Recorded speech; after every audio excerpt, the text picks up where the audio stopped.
नमस्कार.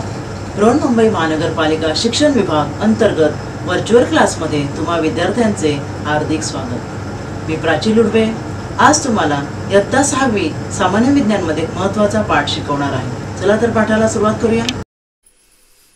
नमस्कार, मी प्राची लुडवे तुमची व्हर्च्युअल टीचर. आज तुम्हाला शिकवणार आहे इयत्ता 6वी सायन्समध्ये एक महत्त्वाचा पाठ, तो म्हणजे ध्वनी, साऊंड. मुलांनो, ध्वनी म्हणजे सोप्या भाषेत आवाज. आपण आपल्या परिसरात अवतीभोवती वेगवेगळे आवाज ऐकतो, बरोबर ना. सकाळी तुम्ही उठलात की पक्ष्यांचा किलबिलाट ऐकू येतो. एखादी गाडी आपल्या घराजवळून जात असेल तर गाडीच्या हॉर्नचा आवाज ऐकू येतो. कोणी मुलं खेळत असतील आजूबाजूला, त्यांच्या गडबडीचा आवाज ऐकू येतो. असे वेगवेगळे आवाज आपल्याला आपल्या अवतीभोवती ऐकू येतात. कुठे एका रेडिओवर गाणं लागलं असेल तर गाणाऱ्या गायिकेचा आवाज ऐकू येतो, बरोबर ना. आता इथे काही आवाज मी तुम्हाला ऐकवणार आहे. पहा, ऐका. तुम्ही असे आवाज ऐकलेत का बरं? हे आवाज तुम्ही ऐकलेत का? पहा बरं. हा बघा, आवाज तुम्ही ऐकलाय का? तुम्ही ऐका आणि मग ठरवा. हो, हा आवाज मी ऐकलाय. हा आवाज कसला आहे? ही मुलगी बासरी वाजवत आहे, बरोबर ना. आणि त्या बासरीचा आवाज तुम्हाला ऐकू येत आहे, बरोबर ना. ऐकला असेल ना हा आवाज, बासरीचा आवाज? ऐकलाय की नाही तुम्ही? आता हा पुढचा आवाज पाहूया आपण, कोणता आहे तो. हा पहा, हा कोणता आवाज आहे? हा आवाज ऐकलाय तुम्ही? ऐकला असेल ना आपण आवाज गावी गेल्यावर, हो ना. अजून काही आवाज आपण ऐकूया. हा पहा, हा तर आपल्या आजूबाजूला हा आवाज ऐकायला येतो की नाही? नाही येत ऐकायला आजूबाजूला? आपल्या आजूबाजूला कुठे असतील, पाळलेले असतील कुत्रे, किंवा त्या कुत्र्यांच्या जवळ कोणी आलं तर असे जोरजोराने भुंकायला लागतात. तर हा तो आवाज एक आहे आपला परिचित आवाज. हा आवाज आहे फटाक्यांचा. आपण फटाके फोडतो त्यावेळेला आवाज येतो. असे सगळे आवाज, वेगवेगळे आवाज तुम्हाला ऐकू येतात. एखादा लोहार भांडं वाजवत असेल, भांड्याला आकार देत असेल तर तेव्हा टाण टाण. किंवा आपल्या शाळेची घंटा, शाळेच्या घंटा वाजवताना शाळेच्या घंटेचा आवाजही असा असतो, टन टन टन टन, जोरजोरात वाजवली जाते. हा बघा, हा आवाज बघा. हा आवाजसुद्धा तुम्ही ऐकला असेल. ऐकलाय का हा आवाज? हा तर आवाज आपला परिचयाचा आवाज आहे. भरपूर जेव्हा ट्रॅफिक असतं त्यावेळेला काय होतं, ट्रॅफिकच्या वेळेला सगळ्या गाड्या पॉम पॉम पॉम आवाज करत असतात. तो हा आवाज आहे ट्रॅफिकचा आवाज, ट्रॅफिकमध्ये गाड्यांचा आवाज. तशा प्रकारे हे सगळे वेगवेगळ्या प्रकारचे आवाज आपण नेहमी ऐकत असतो. शास्त्रीय भाषेमध्ये आवाजाला काय म्हणतात? ध्वनी. In English it is called as sound. इंग्रजीमध्ये काय म्हणतात? साऊंड म्हणतात. आणि मग हे आवाज जे आहेत, काही मोठे असतात, काही लहान असतात, काही आवाज सुंदर, म्हणजे आपल्याला कानाने ऐकायला चांगले वाटतात. आणि काही आवाज इतके लहान असतात की आपल्याला लक्ष दिल्याशिवाय ऐकू येत नाही.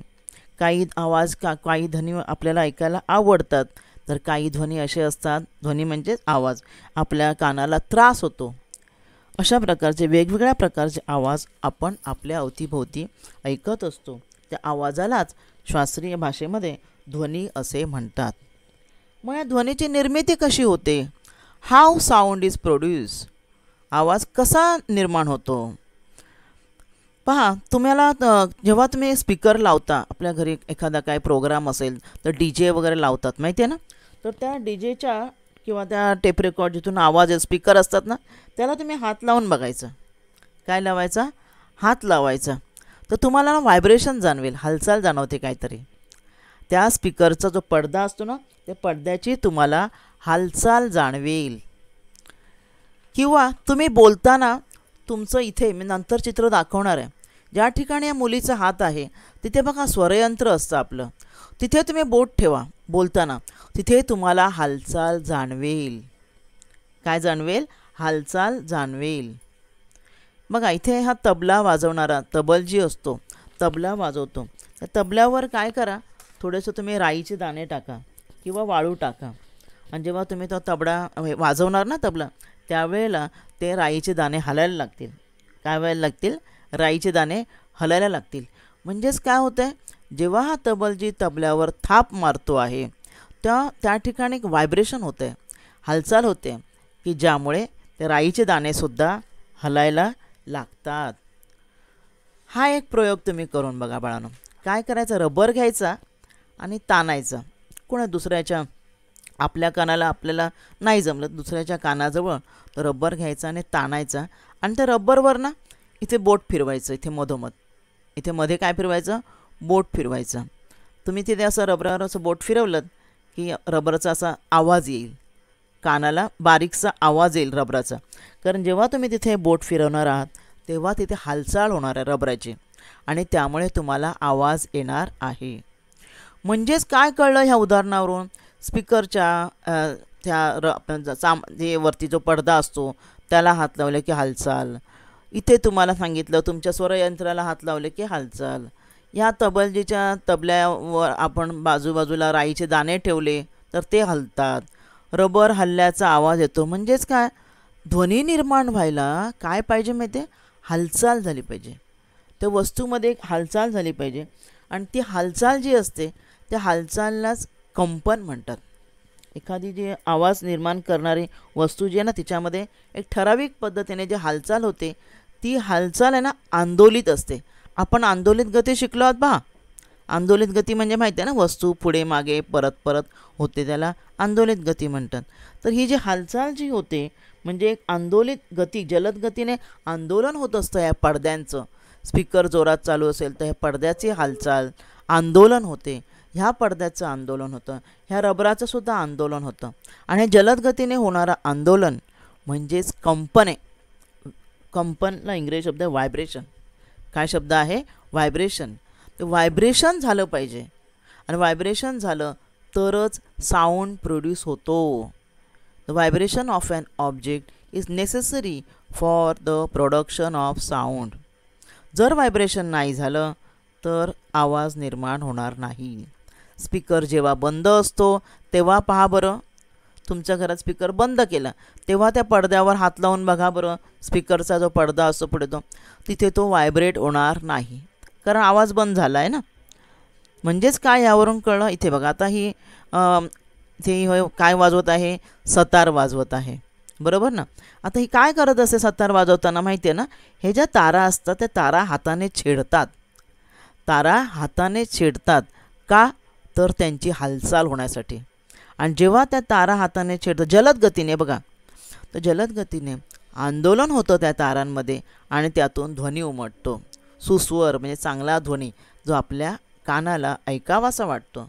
तबलजीसुद्धा जेव्हा वाजवत असतात तेव्हा त्या पडद्याचं व्हायब्रेशन होत असतं, कळलं की नाही, हालचाल होत असते. तबल्यावर थाप दिली की ते एक इथे हा पडदा असतो ताणलेलं ना, चामडंच असतं, तर त्याच्यावर त्याची हालचाल होते विशिष्ट पद्धतीने आणि त्यातून विशिष्ट ध्वनी निघतो. कळलं तुम्हाला?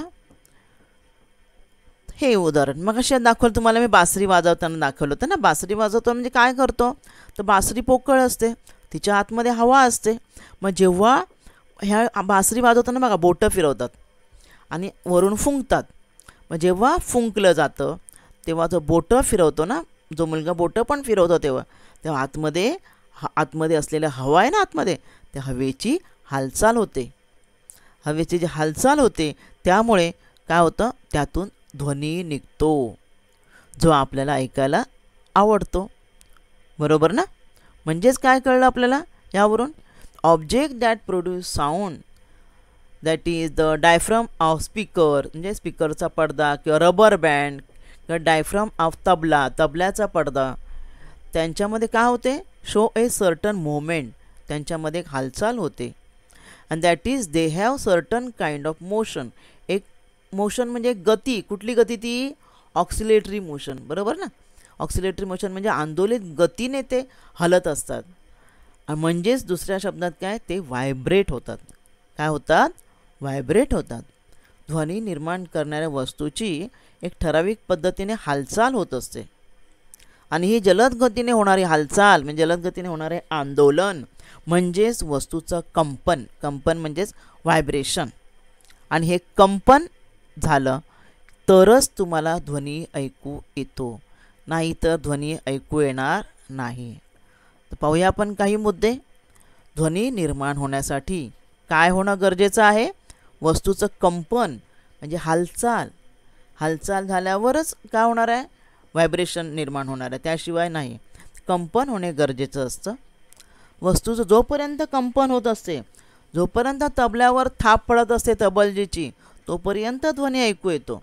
ती जर थाप मारणं थांबवलं, बासरी फुंकणं थांबवलं, सतारीची तारा छेडणे थांबवलं की ध्वनीसुद्धा बंद होतो. कारण थांबवल्यावर कंपने बंद होतात किंवा हालचाल बंद होते, त्यामुळे आपल्याला ऐकू येत नाही. ज्या वस्तूमुळे ध्वनी निर्माण होतो त्याला ध्वनीचा स्रोत म्हणतात. जी वस्तू आवाज करते म्हणजे तबला किंवा बासरी, सतार, त्याला ध्वनी स्रोत म्हणतात, कारण ज्याच्यातून आवाज येतो आहे ना. साधं उदाहरण, आपल्या घरात जर ताट समजा चुकून हातातलं पडलं तर माहिती आहे ना, आणि ते घरंगळत गेलं की ते ताट स्थिर होईपर्यंत आवाज येत राहतो, माहिती आहे ना. पडलं ढांढेण ढांढेण ढाडांडून आवाज येतो. मग तो आवाज कमी व्हावा, बंद व्हावा, आपण काय करतो? त्या ताटाला थांबवतो. ताटाला आपण हाताने काय करतो? खाली पाडतो. म्हणजेच काय, तुम्ही जोपर्यंत कंपन होते तोपर्यंत तुम्हाला आवाज येणार. तुम्ही ताटाला थांबवलं की मग तुम्हाला पडलेल्या ताटाचा आवाज येणार नाही. बरोबर ना. The vibration of an object is necessary. Vibration necessary म्हणजे गरजेचं आहे for the production of sound. As long as object vibrate, object म्हणजे वस्तू, जोपर्यंत ती व्हायब्रेट होते आहे तोपर्यंत द साऊंड इज हर्ड, तोपर्यंत तुम्हाला आवाज ऐकू येतो. When the vibration stops, the sound also stops.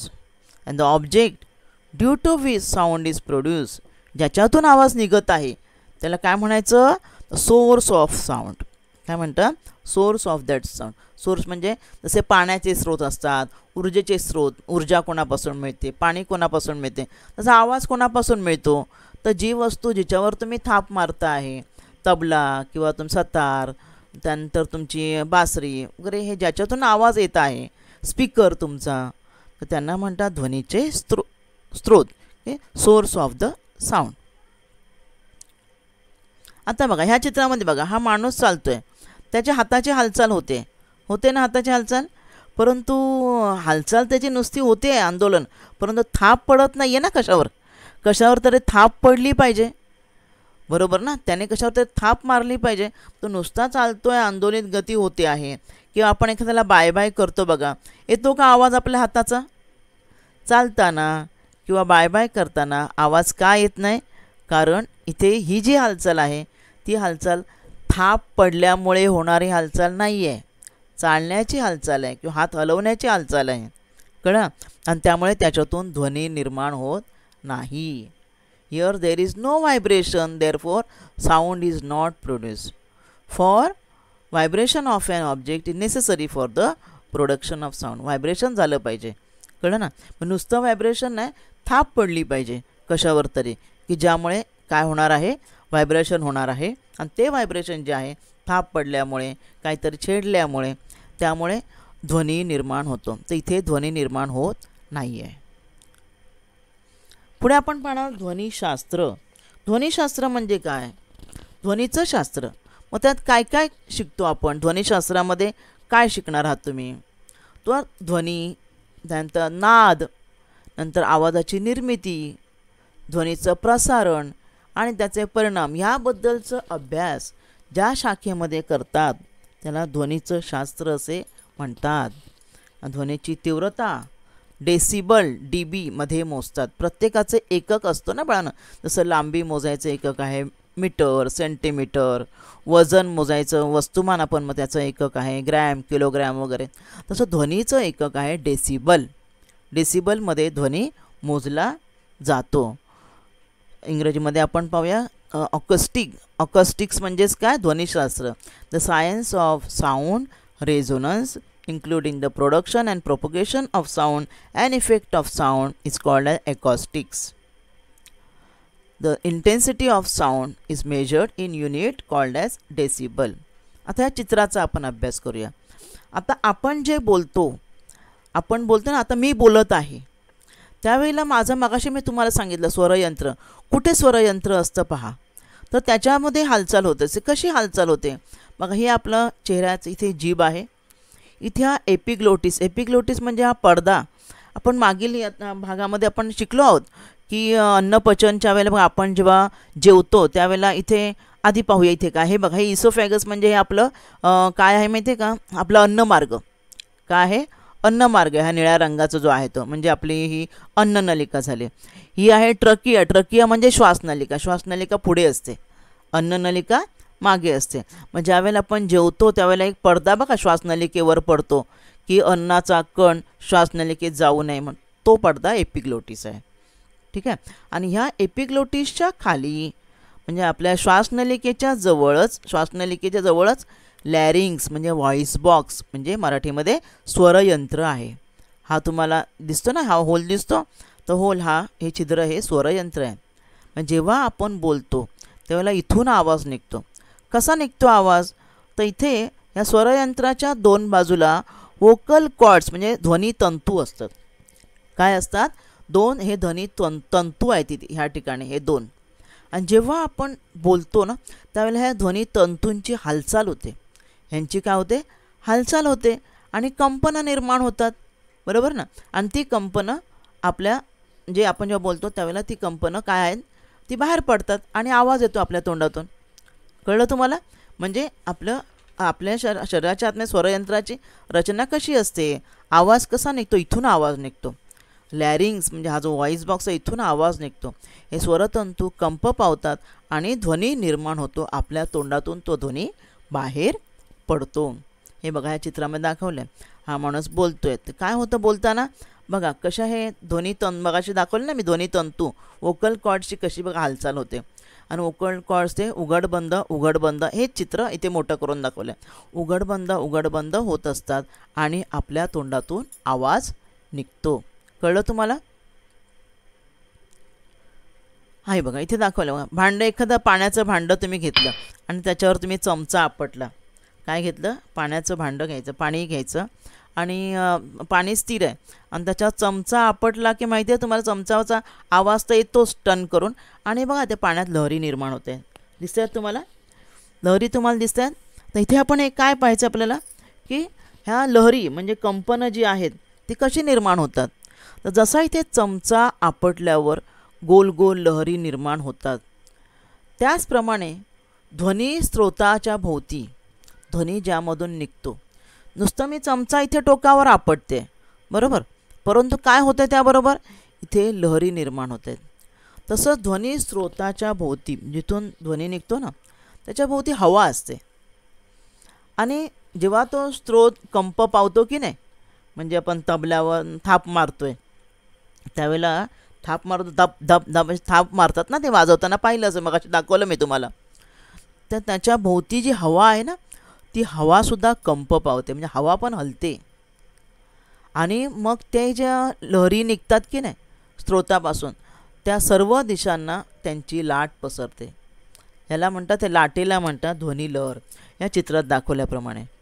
आणि ह्या ध्वनी लहरी काय होतात, त्या हवेमार्फत सगळीकडे पोचतात आणि मग ते आपल्या कानापर्यंत येतात. बरोबर ना. आणि आपल्या कानापर्यंत आल्या की आपल्याला तो ऐकू येतो आवाज. मग आपल्याला आवाज ऐकू येईल याला म्हणतात ध्वनीचे प्रसारण. काय म्हणतात याला, ध्वनीचे प्रसारण. A wave of vibration of that sound spreads in all the direction from the source of sound. ज्या व्हायब्रेशनच्या ज्या लहरी असतात ना त्या काय होतात, इन ऑल डायरेक्शन सगळ्या डायरेक्शनला पसरतात. And the waves are called as sound waves. And this sound waves reach our ears and we hear the sound. आणि आपल्याला आवाज ऐकू येतो. हे बघा, हे एक चित्र दाखवले बघा, दगड टाकल्यावर कशा बघा लहरी तयार होतात. बरोबर ना. म्हणजे दगड इथे जोरात आपटल्यामुळे एक लहर आली, तिच्या पाठोपाठ दुसरी लहर, तिच्या पाठ तिसरी, अशा लहरी पूर्ण पाण्यामध्ये पसरतात. तसंच आवाजाचं आहे की जेव्हा आपण थाप मारतो, ज्या वस्तूतून आवाज यायचा आहे त्याच्यावर थाप मारतो, त्यावेळेला ज्या कंपनं निर्माण होतात, कंपन म्हणजे जे हालचाल होते ना विशिष्ट, त्या पुढे पुढे हवेतून पुढे पुढे जातात आणि पुढे पुढे जाऊन कुठपर्यंत जातात, आपल्या कानापर्यंत जातात. बघा. आणि मग आपल्याला ऐकू कसं येतं हे बघा, चित्रात दाखवलं आहे. हे बघा, ह्या लहरी ह्या चालल्या, ह्या लहरी कानापर्यंत चालल्या. आणि कानामध्ये एक काय असतो माहिती आहे तुम्हाला? इथे पडदा असतो नाजूक. कानातला पडदा म्हणतो ना आपण. आपण म्हणतो ना कानामध्ये पिन घालायची नाही, किंवा टाचणी लावायची नाही, किंवा माचीसची काडी लावायची नाही, कानाचा पडदा फाटेल असं म्हणतात ना. तो ही जी पोकळी आहे, एक्सटर्नल ऑडिटरी कॅनल, म्हणजे ही जी आपला बाह्य कर्ण आहे ना, बाहेरचा हा कर्ण, त्याच्या आतमध्ये काही अंतरा पडदा बघा. जसं त्याच्यावर आवाज पडतोय ना, पडदा हलतोय बघा. आणि हा पडदा काय करतो, आवाज येणारा जो आहे तो पडद्यामधून, नंतर ही ती हाडं आहे ती 3, या हाडांपासून इकडे जातो, त्या हाडांपासून इकडे, ह्याला अंतरकर्ण म्हणतात, आतला कान, ह्या कानापर्यंत जातो. Sound waves when reach our ears, म्हणजे आपल्या कानापर्यंत जेव्हा आवाज पोचतो, आता सांगितलं ना, तेव्हा एक डेलिकेट काय असतो, diaphragm or year drum in the cavity of year. Year drum म्हणजे पडदा असतो. आणि तो पडदा काय होतो, इट स्टार्ट व्हायब्रेटिंग. तो पडदा व्हायब्रेट होतोय बघा कसा, आवाज पडतोय ना बाहेरचा त्याच्यावर, तर हा पडदा व्हायब्रेट होतोय. आता पडदा व्हायब्रेट झाल्यानंतर मग काय होतं, नंतर काय होतंय बघा, दिसते तुम्हाला, हा आहे पडदा. इथून तो आवाज, त्या तुम्हाला सांगितलं या हाडं दाखवली ना मग अशी मी, त्या हाडांमार्फत कुठपर्यंत, वेगवेगळी हाडं म्हणजे हे वेगवेगळे भाग आहेत अंतरकर्ण, तिथून तिथपर्यंत जातो पहा. आणि त्याचं रूपांतर इलेक्ट्रिक वेव्समध्ये होतं. कशामध्ये रूपांतर होतं, इथे लिहिलं आहे बघा, हा आवाज इथपर्यंत जातो, इथे बघा इलेक्ट्रिक सिग्नल, बरोबर ना, आवाजाचं इलेक्ट्रिक सिग्नलमध्ये रूपांतर होतो आणि तो आपल्या मेंदूपर्यंत पोचतो. बघा ही दाखवले, ही जी इथे या ठिकाणी ही जी आपण इलेक्ट्रिकची वायर कशी असते त्याप्रमाणे वायर आहे, आणि ती आपल्या कानापर्यंत पोचून आपल्या मेंदूपर्यंत पोचून आपल्या मेंदूला आपण ऐकलेल्या आवाजाचं आपल्याला ज्ञान होतं. आपण कोणता आवाज ऐकला तो कळलं ना. Sensation produce by this vibration are pass on to the brain through the nerves in the ears. म्हणजे जे नर्व्स म्हणजे हे जे तंतू आहेत, त्या तंतूंमार्फत, चेतातंतू म्हणतात, मार्फत मेंदूपर्यंत आपला आवाज जातो आणि आपण त्यामुळे आपल्याला आवाज ऐकू येतो. ध्वनिलहरी आपल्या कानापर्यंत पोचल्यावर तो जो नाजूक पडदा असतो तो पडदा कंप पावतो आणि या कंपनामुळे निर्माण होणारी संवेदना कानातील चेतातंतूद्वारे आपल्या मेंदूपर्यंत पोचते व आपल्याला ध्वनी ऐकू येतो. समजलं तुम्हाला इथपर्यंत? आता पुढे आपण म्हणणार ध्वनीचे प्रसारण. प्रसारण म्हणजे काय? Propagation of sound. ध्वनी स्रोतापासून ध्वनी लहरी सर्व बाजूंना पसरल्या पाहिजेत ना. सर्व बाजूंना पसरल्यानंतर आपल्या कानापर्यंत ऐकू येणार. तर ह्या ध्वनी लहरी पसरणे, sound is said to be propagated when sound waves spread in all direction from the source of sound. Propagation म्हणजेच काय? ट्रान्समिशन म्हटलं तरी पण चालेल. त्यांचं जे आहे ध्वनिलहरी पसरणे, प्रोपोगेशन म्हणजे. मग ध्वनिलहरी सर्व बाजूंना पसरणे, पसरतात की नाही त्याचे उदाहरण दाखवले बघा. इथे एक टेबल आहे आणि टेबलावर इथे या मुलाने कान लावला आहे आणि इथे टिकटिक करतो आहे माणूस. इथे त्याने केलेली टिकटिक ह्या मुलाला इथपर्यंत ऐकू येते. म्हणजे इथे केलेली टिकटिक म्हणजे काय? कंपन निर्माण झालं आणि ते कंपन इथून ह्या लाकडातून ह्या मुलाच्या कानापर्यंत गेलं आणि मुलाला ऐकू आलं. म्हणजे ह्या लाकडातून ध्वनी गेलेला आहे. आता पाण्यातून जातो का ध्वनी? हवेतून तर जातोच ना, म्हणून तर आपल्याला ऐकू येतं ना. तुम्हाला बाई शिकवत आहेत, तुम्ही बेंचवर बसला, तुमच्यापर्यंत बाईंचा आवाज येतो ना. मग कुठून येतो तो? हवेतून येतो. म्हणजे हवेतून ध्वनीचं प्रसारण होतं. मग पाण्यातून होतं का? द्रवातून होतं का? स्थायूतून होतं का? स्थायूतून होतं बघा. तुम्हाला मी या चित्रात दाखवलं पहिल्या आहे ना. इकडे हा माणूस टिकटिक वाजवतो आहे, मुलाला इथे ऐकू येते. म्हणजे स्थायू पदार्थातून ध्वनी जातो, पाण्यातून पण जातो. आता बघूया काय केलं मी. ते इथे मी 2 फुगे घेतलेत. एकात पाणी भरलं आहे, जड असतो ना पाणी भरलेला फुगा, आणि एकात हवा भरली आहे. आणि या मुलाने तो कानाला लावला आहे फुगा. समजा पहिला हवा भरलेला फुगा लावला आणि तिथे फुग्याचं जो रबर असतो ना त्याच्यावर असं बोटाने स्क्रॅच करतोय. तो स्क्रॅच करतोय म्हणजे काय? बोटाने खरवडतोय. तर जेव्हा तो खरवडतो तेव्हा त्याला ते खरवडलेला आवाज इकडे खरवडतोय तो त्याच्या कानापर्यंत येतो. हा आहे हवा भरलेला फुगा. नंतर त्याने पाणी भरलेला फुगा घेतला आणि तीच क्रिया केली. इथे बोटाने खरवडलं. तर आताही त्याला ऐकू आलं. याचा अर्थ पाणी भरलेला फुगा मी घेतला तरी पाण्यातूनही आवाज खरवडलेला खडखड खडखड आवाज गेला आहे, म्हणून त्याला ऐकू आलं. कळलं तुम्हाला? म्हणजे हवेतूनही ध्वनीचं प्रसारण होतं, पाण्यातूनही होतं आणि स्थायूतूनही होतं. मग कोणामध्ये सगळ्यामध्ये सारखाच येतो का आवाज ऐकू? नाही. हवेमध्ये सर्वात कमी प्रमाणात आवाज ऐकू येतो. म्हणजे हवेतून ध्वनीचं प्रसारण कमी होतं, त्यापेक्षा जास्त पाण्यामध्ये होतं. म्हणजे त्याने हवा भरलेला फुगा लावला तेव्हा जो आवाज आला त्यापेक्षा पाणी भरलेला फुगा लावला असता आवाज जास्त येणार आणि त्यापेक्षा स्थायूमध्ये जास्त आवाज येतो. म्हणजे काय यावरून कळलं? पाहूया आपण मुद्दे. ध्वनीचं प्रसारण जे होतं ते कोणामधून जास्त होतं? ध्वनी स्रोताभोवती असणाऱ्या ज्या पदार्थातून ध्वनिलहरी पसरतात त्याला ध्वनीचं प्रसारणाचं माध्यम हे जे आहे ना, स्थायू ज्यातून आता म्हणाला लाकूड ज्यातून आवाज गेला, पाणी ज्यातून आवाज गेला, हवा ज्यातून आवाज गेला, म्हणजे ट्रॅव्हल केलं ना आवाजाने, काय केलं? प्रवास केला. तर ते झाली ध्वनीची माध्यमं. हवा हे ध्वनीचं माध्यम आहे, स्थायू पण ध्वनीचं माध्यम आहे आणि द्रव पण ध्वनीचं माध्यम आहे. मग ध्वनी प्रसारण सर्वात जास्त कोणामध्ये होतं बघा? ध्वनीचं प्रसारण वायूपेक्षा द्रवातून जास्त आणि द्रवापेक्षा स्थायूतून अधिक वेगाने होते. आणि ध्वनीचं प्रसारण आपण ह्या वेगवेगळ्या प्रयोगाद्वारे पाहिलं आहे. निर्वात जागा, निर्वात म्हणजे जिथे हवाही नाही, काहीच नाही. चंद्रावर आपण गेलो तर चंद्रावर त्या ठिकाणी निर्वात पोकळी आहे. आपले बघा काही अंतराळवीर चंद्रावर जाऊन आलेले आहेत, मग त्या ठिकाणी त्यांना अजिबात आवाज, वातावरणच नाही, हवाच नाही आहे. त्यामुळे एक वेगळी यंत्रणा त्यांना त्यांच्या तोंडावाटे कानापर्यंत करावी लागते, कारण निर्वात जागेमध्ये ध्वनी ऐकू येत नाही. The substance around a source of sound through which sound wave spread is called the medium of propagation of sound. म्हणजे ज्याच्यातून साऊंड वेव्ह स्प्रेड होतात, पुढे पुढे सरकतात, त्याला मीडियम म्हणतात, medium of propagation of sound. Transmission of sound म्हणजेच प्रसारण ना, प्रोपोगेशन ऑफ साऊंड म्हणजे ध्वनीचं प्रसारण, म्हणजे ट्रान्समिशन शब्दसुद्धा तुम्ही वापरू शकता. Transmission of sound occur at different speed through different medium. सगळ्या वेगवेगळ्या मीडियममध्ये स्पीड वेगवेगळा आहे. मग कोणामध्ये जास्त आहे? Transmission of sound A faster through a liquid than through a gas and also again faster through a solid than liquid. म्हणजे सॉलिडमध्ये फास्टर दॅन लिक्विड, सर्वात फास्टर कशामध्ये आहे? सॉलिडमध्ये प्रोपोगेशन ऑफ साऊंड अगदी वेगाने होतं. व्हॅक्यूम, आता व्हॅक्यूम या ठिकाणी आपण नवीन शब्द शिकलो या पाठात. व्हॅक्यूम, निर्वात. निर्वात म्हणजे काय? जेथे अजिबात हवा नाही, तिथे ध्वनी ऐकू येत नाही. Vacuum means an empty space from where air is removed. मग काय? Sound cannot be propagated through vacuum.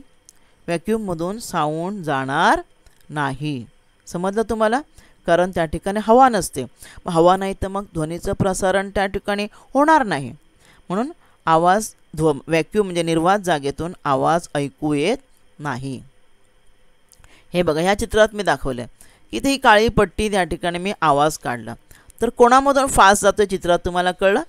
पुन्हा चित्र नीट निरीक्षण करा. बघा ही पट्टी जी आहे ना, बघा आता या पट्टीतून आवाज निघाला आहे. पहिला कुठे पडला? सॉलिडकडे पहिला पडला, लिक्विडकडे नंतर, आणि गॅसने बघा शेवटी पडला. त्या पट्ट्या ज्या लावलेल्या आहेत ना, कुठून कोणाच्या पहिल्या पडत आहेत, याचा अर्थ त्याच्यातून आवाज पटापट जात आहे, म्हणजे वेगाने जात आहे. आणि सर्वात स्लो गॅसमधून जात आहे, पण त्याच्या पट्ट्या सर्वात शेवटी पडत आहेत. बघा आवाज कुठून निघाला आहे? ह्या काळ्या पट्टीतून निघाला आहे आणि त्या तिघातून जात आहे. ह्या तीन मी काय दाखवलं आहे? ग्रे कलर म्हणजे सॉलिड, ब्ल्यू म्हणजे लिक्विड आणि लाल म्हणजे गॅस. तर तुम्ही फक्त निरीक्षण करा कोणत्या पट्ट्या आधी पडतात. बघा सॉलिडच्या आधी पडतात. म्हणजेच काय?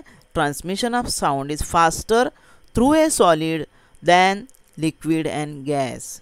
Than through liquid and gas म्हणजे गॅसमध्ये आणि लिक्विडपेक्षा सर्वात जास्त वेगाने आवाज कोणामधून पसरतो? सॉलिडमधून, म्हणजे स्थायूमधून. कळलं तुम्हाला चित्रावरून? अशा प्रकारे ह्या पाठात आपण इथे काय पाहिलं एवढ्या भागामध्ये? The vibrations are required for the production of sound. A medium is required for propagation of sound. म्हणजे आवाजाचं प्रसारण व्हायला मीडियम पाहिजे. हवा किंवा पाणी किंवा स्थायू, बरोबर ना. आणि आवाज निर्माण व्हायला काय पाहिजे, व्हायब्रेशन झाले पाहिजे, कंपनं निर्माण झाली पाहिजेत, वस्तूवर थाप पडली पाहिजे, तेव्हा कंपनं निर्माण होणार आणि मग आवाज येणार. साऊंड इज प्रोपोगेटेड, प्रोपोगेशन म्हणजे प्रसारण. कोणाकोणातून जातो आवाज, sound is propagated through gas, liquid and solid mediums. Transmission of sound म्हणजे आवाजाचं प्रसारण ए फास्टर, कोणामध्ये जास्त आहे, faster through a solid than through a liquid and gas. सॉलिडमध्ये फास्ट आहे. And sound cannot be propagated through vacuum, vacuum म्हणजेच निर्वात पोकळीतून आवाजाचं प्रसारण होत नाही. तर आज आपण या भागात इथेच थांबणार आहोत. धन्यवाद. आज आपण या भागात इथेच थांबूया.